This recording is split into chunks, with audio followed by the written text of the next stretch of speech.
harm's way to save the people, and he's a truly great man, blah, blah, blah, blah. The end. Batman shouldn't tell them what to do with their Jade Buddha. Right. Yeah, Come on, Batman. it's not for him to say.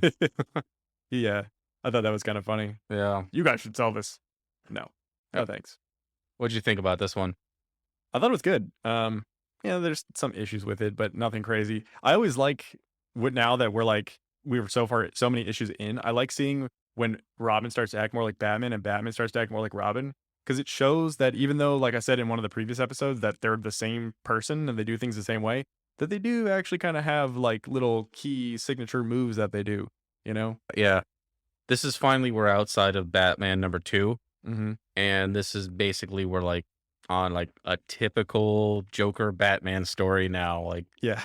now at this point, it's like, Batman's like, "This is gonna be routine, isn't it?" Yeah. He's like, oh, okay, again. Yeah, he's in the water, but I don't think he's gone forever.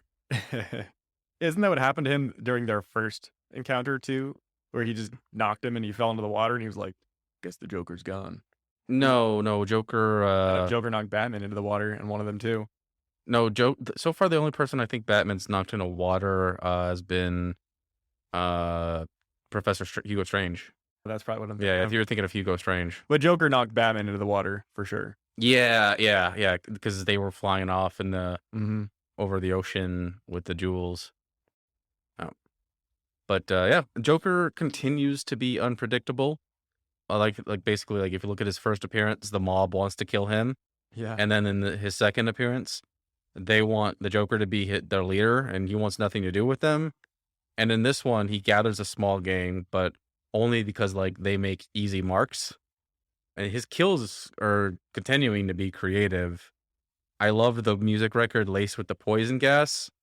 It's definitely gonna make me think twice next time I get a new album and decide to put it on the turntable. Oh yeah. I really loved the record. I love all of Joker's kills so far. They're all so creative and distinct and like Mhm. they all feel very distinctly Joker. But this one was extra creepy in the same way that like the one where he was like dressed up like the cop was and he pulled the Joker card out. Yeah. Cause I just love how the record's playing and then the guy's listening to it and he's like, this is weird. And then the Joker's voice comes on and he starts telling him that he's gonna die basically, and then he starts laughing, and the laughing doesn't stop. It doesn't Yeah. stop even when the cops get up there and see the corpse. It doesn't stop until they turn it off. Mhm. Yeah, he must have been laughing for a long time. Yeah. Other than that, I didn't have too much to say about this issue. Do you have anything else on it? The artwork was very good. Yeah, The storytelling was very well done. Like, it was very what's the word? Logical, I guess? Like, the way that everything flowed, like, the action flowed from panel to panel. mhm. It when I was reading it, it felt like I was watching an episode of a cartoon or something instead. It didn't feel as much like an old Batman comic because everything flowed so smoothly Yeah. from page to page and from panel to panel. I'm trying to still figure out what wreckage was this supposed to be wreckage? It's Joker backwards. I'm a dumbass. I'm, like, sitting there and I'm like, "Is this a pun?" Yeah. Yeah, wow, okay. Immediately, I saw that and I was like, "That's a weird ass name." And then I like looked at it. And I was like, "Oh shit, it's Joker backwards." How do people not figure that out in universe? Well, I'm thinking, like, it's supposed to be, like, a Polish last name or something, like Yeah. wreckage, but I'm like, "No, the J would be like a Y, Well, so it good. can't be that." You're exactly the type of person they were expecting to read the story and not figure it out right away. Yeah, I'm an idiot. You should Yeah, be. You could be a goon. You could be a Joker I goon. could. That would be fun for, like, a day. You were a Joker goon once. Yeah, it For was a long time ago. yeah, when we went to go see The Dark Knight. That's funny. Yeah. I like the art, like, anything with the Joker just looks so good in this, especially the panel with him with the torch. Yeah, The lighting in it is really that's gorgeous. so good. How did he sneak that aboard, by the way? He, like, had to fake crash land in the water. How do you sneak an acetylene torch aboard a ship? I don't know. Maybe it's, like, under his mask.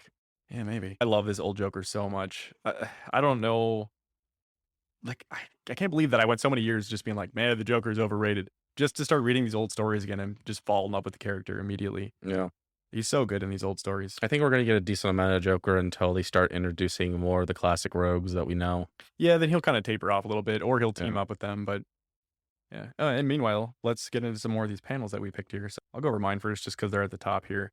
The first one I picked is just Batman just beating the tar out of these 2 guys. It's the guys whose hats he pulled down over their eyes. I thought Mhm. that was hilarious. The one-liner was pretty bad, but I like that he pulls their hats down so they're blind, and then he says, "Happy nightmares," and just beats the crap out of them. And it even says powerful blows send the men to dreamland. That's a good way of putting it. Mhm. And then the other one is like a two-paneler, one with the Joker just standing with his arms up in the air, laughing like an idiot, and then he's saying like, "Then I step in and take it away from them. Now I don't have to divide it with them. Ha ha ha! The fools, utter fools!" And then he just continues to laugh. I love when Joker shit talks and just Yeah. laughs in between lines of dialogue. And then it says, "Then a voice, the Batman's voice," and that's the line where Batman's saying, "So you even double cross your own men, eh, Joker?" But I also just really love Bob Kane, I'm assuming is the one who draws a lot of these moments. There's a lot of these moments where Batman pops in from the foreground to the background and someone's like, "You!" And then, like, you can see the lines showing that their head is, like, snapping around like Mhm. they didn't realize he was in the room. "How did you find me?" I don't know why. Those moments always stand out to me because they just seem so dramatic, like Yeah. soap opera storytelling. I picked the acetylene one, and then just a nice little, like, headshot of Joker just talking. That's a really nice one. He says, let's see. "Now, while you die, I'll be on my way across the ocean to gather some more treasure. $500,000 worth. Ha ha ha ha ha. Adieu, Batman. Ha ha ha. Adieu." I love the Yeah. adieu, Batman, adieu. That's very it feels very much like the animated Joker at that point. Yeah. Yeah. It's just a good drawing of him. Yeah. You know what I noticed too recently, since we've been obviously rereading a lot of these older Golden Age stories? You know, the Joker's eyes are drawn kind of weird, you know? Hmm. I don't know. Obviously, it's on purpose that they drew them that way, but I don't know why they decided to draw them that way, where they're either like really flat on top or really flat on the bottom. I've always thought that was kind of a cool look to him. And then I noticed when I was rewatching the Barry Keoghan Joker scene that he looks kind of off and weird. And I realized it's because his eyes are shaped weird. His Mm. eyes are kind of flat on top. And it's probably just because of like, you know, his heritage or whatever, but it makes him look more like this classic comic book Joker Hmm. that they both have eyes shaped strangely in the same way, Hmm. you know? Just Maybe that was the idea behind the redesign in the animated series. yeah, maybe actually, Yeah. because his eyes are flat on top. Yeah. Either way, I like it. I really like the way his eyes are shaped, and it just gonna add that like little subtle, like eerie element to him. All right. Any final thoughts on this one? No, it was really good. Definitely better than the other one. Not to Yeah. say that that one was bad. It just was like typical. Yeah. Anything with the Joker in it in these comics just stands out. Like they're just so much more exciting. It's probably just because of the way that he's characterized. You know. Yeah. All right. So next episode, it's going to be a little bit different. We're going to do 3 different stories. We're going to do Detective Comics number 46, Professor Strange's Fear Dust. Can you guess what that one's about? I have no idea. Yeah, we'll possibly come back. Doctor Strange, maybe?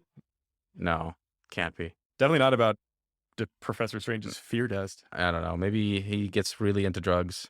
He's That afraid of dust. we'll do the last story in Batman number 2, The Case of the Missing Link, which it's not going to be a great issue. I can tell you this. It's definitely a little weird and a little problematic. Yeah, but to make up for that, we're gonna throw in a bonus one. World's Fair Comics number 2. Batman and Robin visit the New York World's Fair. Yeah. Try to take a wild guess at what happens there.